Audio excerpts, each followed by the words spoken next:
हजरत मालिक बिन दिनार फरमाते मैंने 60 हज किए। एक हज के मौके पर मैंने बड़ा रश देखा, लाखों का इज्तिमा हुआ। मेरी बातों की समझ तो आ रही है ना आप दोस्तों? जो नहीं बोल रहे उन्हें भी आ रही है ना? अल्लाह जज़ा दे। कहते लाखों का मजमा था तो मेरे दिल में ख्याल आया, मैंने कहा अल्लाह इतने लोग आए हैं, इनका हज कबूल भी हुआ कि नहीं? फरमाते मैं सोच रहा था तो रात को ना ख्वाब में मैंने किसी कहने वाले को कहते हुए सुना कि सब का कबूल हो गया। बल्ख का रहने वाला मोहम्मद बिन हारून बल्खी है, उसका हज कबूल नहीं। फरमाते शहरों के अलग-अलग खैमे लगते थे। अब भी आप हज करने जाएं तो पाकिस्तानियों की रिहाइशें अलहदा होती हैं, इंडियन की अलहदा, बांग्लादेश के अलहदा, मिस्री, यमनी, सब लोग अलग-अलग रिहाइशें होती, झंडे लगे होते हैं मुल्कों के। कहते मैंने सवेरे उठ के ढूंढना शुरू कर दिया, ढूंढता हूँ वो बंदा मिले। कहते जहाँ बल्ख शहर के लोग रहते थे वहां चला गया तो मैंने लोगों से पूछा तुम में मोहम्मद बिन हारून बल्खी कौन है? लोग कहने लगे वो तो बड़ा नेक आदमी है, परहेजगार है, बड़े भोले भाले, बड़े अल्लाह वाले, रियाज आपको बस हम ही जानते, वो तो बड़ा नेक है, परहेजगार आदमी। तो मैंने कहा अच्छा कहाँ है? उन्होंने कहा पहाड़ के पीछे उसने खैमा लगाया हुआ है, सारी रात इबादत करता है, सारा दिन रोजा रखता है, कायमुल लैल है, साइमुद दहर है। क्या बात? फरमाते मैं उन लोगों की बात सुन के हैरान हो गया कि मुझे क्या बताया गया, ये क्या कह रहे हैं? फरमाते मैं पहाड़ के पीछे गया। हज़रत मालिक बिन दिनार अलैहि रहमा फरमाते हैं जब मैं वहां पहुंचा तो मैंने उस शख्स को मुसल्ले पे बैठे देखा। कसरत इबादत के आसार उसके वजूद पर नजर आ रहे थे, सीधा बाजू उसका कटा हुआ था। फरमाते 2 रकते मुकम्मल करके ना मैंने उससे अस्सलामु अलैकुम कहा तो मुझे कहने लगा वालेकुम अस्सलाम, आप मालिक बिन दिनार हैं? मैंने कहा बड़ी इसकी फिरासत है। फरमाते फिर उसने ठंडी सांस ली, कहने लगा आपको ख्वाब आई होगी कि मेरा हज कबूल नहीं। फरमाते मुझ पर और बिजली गिरी कि क्या कह रहा? मैंने कहा यार लोग भी तेरी तारीफ कर रहे हैं और तेरी बसीरत भी बड़ी है, तो ये माजरा क्या है? कहने लगा आप ना पूछें। ये कह के उसने रोना शुरू किया, देर तक रोता रहा। मैंने कहा नहीं यार तू बता। कहने लगा नहीं आप ना पूछे, आप नाराज हो गए। मैंने कहा मैं नहीं होता, तू बोलना। कहने लगा हुजूर 24 साल हो गए मुझे हज करते हुए, 24 साल, 24वां हज है मेरा, और हर साल कोई अल्लाह का वली आके बताता है कि जा चला जा तेरा कोई नहीं कबूल। बेपरवाही वेख सज्जन दी, जिथे किसे दी पेश न जावे, उन्हें ताजा वाले दर दर रोले ते मंगतियां तख्त बिठावे। आजम किसे नु कारा मिलदा ही कोई काबे ओ खाली आवे। कहते हैं उसने मुझे कहा हुजूर 24वां हज है, हर साल कोई बताता है। मैंने कहा तेरी गलती। कहने लगा मैं अपनी माँ का नाफरमान।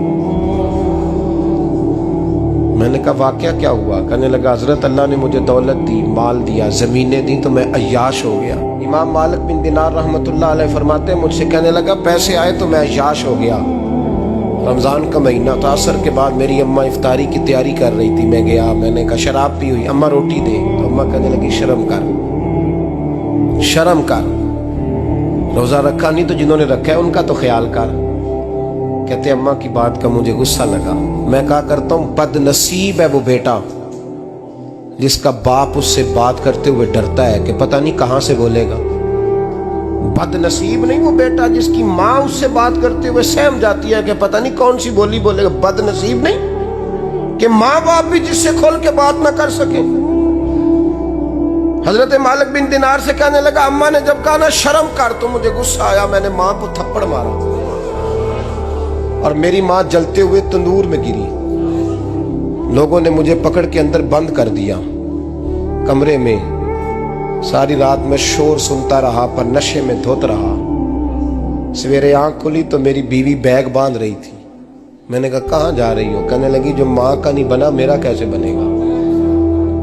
मैंने कहा मेरी अम्मा का वो तो लोगों ने रात को ही दफन कर दी जनाजा पढ़ के। तड़प के कहने लगा मुझे क्यों नहीं बताया? तो कहते हैं लोग कहने लगे तेरी मरती हुई माँ कह गई थी इसे मेरा मुंह ना देखने देना। मेरे जनाजे के करीब ना आए। हजरत मालिक बिन दिनार फरमाते हैं जब उसने ये बात सुनाई तो मैंने भी उसके मुंह पे थप्पड़ मारा। मैंने कहा तो इसी काबिल है। कहते हैं वो रोने लगा, हुजूर दुआ करे अल्लाह मुझसे राजी हो जाए। कहने लगा जब माँ की इंतकाल की खबर मिली तो मैंने कुल्हाड़ी लेके वो हाथ काट दिया जिससे माँ को मारा था। मैंने सारी जायदादें खिरात कर दी। 24 साल हो गए, 24 साल सारी रात नमाज पढ़ता हूँ, रोज़ा रखता हूँ, हज करता हूँ, पर हर साल कोई आके कहता है जा दौड़ जा तेरा कोई नहीं कबूल हुआ। हुजूर दुआ करे मालिक राजी हो जाए। फरमाते मैं थप्पड़ मार के आ गया। मैंने कहा तुझसे राजी हो जाए इतने जालिम से। इमाम मालिक फरमाते रात को आके सोया तो मुझे ख्वाब में रसूल पाक का दीदार हुआ। तो नबी पाक अलैहिस्सलाम ने फरमाया मालिक तू उसे मायूस क्यों कर आया है, अल्लाह तो बड़ा मेहरबान है। कहा हुजूर माँ के नाफरमान को माफी कैसे मिलेगी? तो इमाम मालिक फरमाने लगे नबी करीम ने फरमाया जा उसे जाके बता दे तुझे कयामत में तेरी माँ की वजह से बख्श दिया जाएगा। कहा हुजूर अम्मा की वजह से किस तरह? तो महबूब फरमाने लगे इसकी माँ कयामत में इसके खिलाफ मुकदमा दायर करेगी रब करीम की अदालत में। ए अल्लाह मैंने 9 माह पेट में रखा, दर्द सह के इसे जना, जिगर का खून पिला के पाला और इसी ने मुझे कत्ल किया। रब करीम इसकी माँ का मुकदमा सुन के कहेगा उठाओ इसको दोज़ख में फेंको, इसने माँ जलाई थी इसे भी जलाओ। महबूब फरमाने लगे जब पकड़ करके मालिक उसको मोहम्मद बिन हारून को लोग ले जाएंगे ना जहन्नम की तरफ,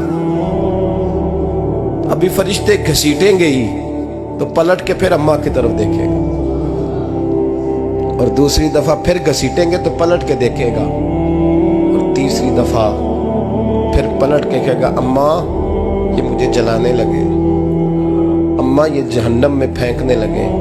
मेरे हबीब फरमाने लगे वो जल के मरने वाली माँ वहां भी बोल पड़ेगी, कहेगी या अल्लाह चल मैंने माफ किया तू भी माफ कर दे, ऐ अल्लाह मैंने माफ किया तू भी माफ कर दे, अल्लाह तू माफ कर दे इसे।